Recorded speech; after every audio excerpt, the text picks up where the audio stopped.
Então, vamos falar num assunto que a Bíblia tem respaldo. A Bíblia tem respaldo para tudo. Basta a gente não querer fazer as coisas do nosso modo, da nossa maneira. Então, meus queridos, quem nessa vida já não se apaixonou? Tem muitas pessoas, eu acredito que sim. Outras, se apaixonaram, mas nunca chegaram ao ponto de ficar obcecadas, Teve maturidade para resolver este problema sem causar danos a si próprio e à pessoa, a outra pessoa, o ser que despertou essa grande paixão. Então, o que acontece? Eu já senti isso na pele, não é um sentimento bom, isso aconteceu ainda na minha adolescência, saindo da adolescência para a juventude, E era muito jovem ainda, e isso aconteceu pela primeira vez. Aí tem aquela coisa de amor à primeira vista. Bom, não é amor à primeira vista, você viu aquela pessoa e sentiu algo muito forte, Ligado a uma paixão, um desejo, Alguma coisa te atraiu, não sei o que, o corpo, os olhos, mas você não sabe nada do caráter dessa pessoa, nada. Você não conhece, mas você quer ter aquela pessoa nos seus braços de todo jeito. Você quer sentir o beijo, o calor daquela pessoa, Você deseja, É um tipo de desejo. Isso aconteceu com um dos filhos de Davi, quando ele, sentiu paixão por uma das suas meia-irmã, a Tamar. E ele desejou tanto ela que adoeceu, Ela não sabia de nada. Então, um primo dele que não era bom caráter, deu uns conselhos a ele, mandou ele fingir que estava doente e que precisava ela ir cozinhar lá na casa dele, no quarto dele, tal, fazer bolos para ele. E ele fez o que esse primo, de conselhos maléficos, por isso que não podemos ouvir conselhos de todo mundo, nem todo mundo tem conselhos bons para dar.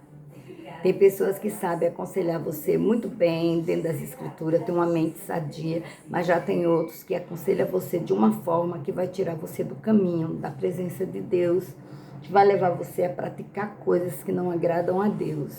Se você for seguir, se você for aquele tipo de pessoa, Maria vai com as outras, como diz o ditado, então pior ainda. E esse, Amon, o Amnon, ele, fez exatamente como esse primo dele tinha falado. E quando a Tamar foi lá, no quarto dele e tal, com a maior inocência para ajudar o irmãozinho, melhorar, o que é que acontece? Ele, queria deitar-se com ela e ela não quis de bom grado. Então ele forçou-a deitar-se com ele.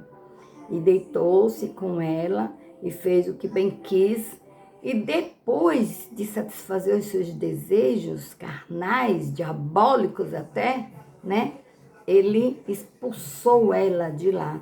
Então, a menina, a mocinha, ficou apavorada.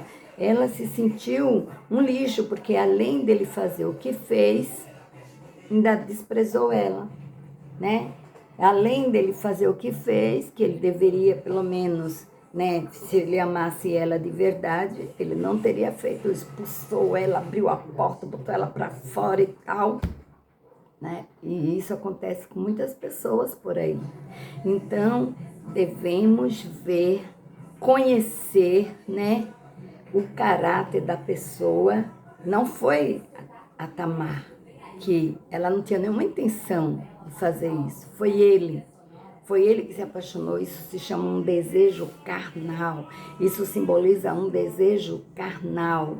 Embora seu próprio pai, o Davi, viu a Betsaba tomando banho lá, que era uma mulher proibida porque era casada, ela era casada, E ele desejou ela, mandou buscar ela e adulterou.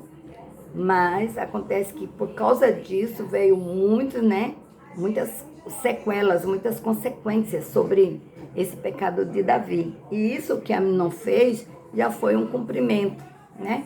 Porque a espada se levantaria contra Davi dentro da sua própria casa. E esse desejo de Davi, pelo menos, ele foi homem o suficiente para não maltratá-la, não desprezá-la, embora o pecado dele foi muito grande, mas para mostrar mesmo, Deus permite que nenhum homem é perfeito e sem ele, sem o Espírito Santo, todos estão sujeitos a fazer barbaridades. É por isso que existe uma necessidade da pessoa temer a Deus e procurar andar nos seus mandamentos, não dar lugar aos desejos da carne, que são muitos, né? Tanto pode levar você a desejar alguém, cometer um ato de fornicação, de desejo, né? De como um assassinato, né? Um homicídio, porque quer satisfazer o seu desejo de vingança e tudo. E se não for com a ajuda de Deus, a pessoa vai terminar praticando. Então, eu vou continuar falar sobre esse assunto em outro vídeo, porque agora no momento eu não posso, né? E eu conto com a colaboração de vocês, que me ouvirem, que possam, né, voltar a ouvir. Se você ouvir e se você deseja saber mais sobre isso, você coloca aí, eu quero, eu desejo, né? Eu comecei a levar a sério, né? A sério mesmo esse chamado que eu tenho de falar das coisas de Deus, do amor de Jesus, do Evangelho, né? Eu sempre levei a sério as coisas de Deus, mas assim, em redes sociais, apesar de YouTube não ser rede social, né? Mas com a intenção de ajudar pessoas e com as minhas experiências, né? Ajudá-las. Então é isso. Fiquem com Deus, Deus abençoe e até a próxima.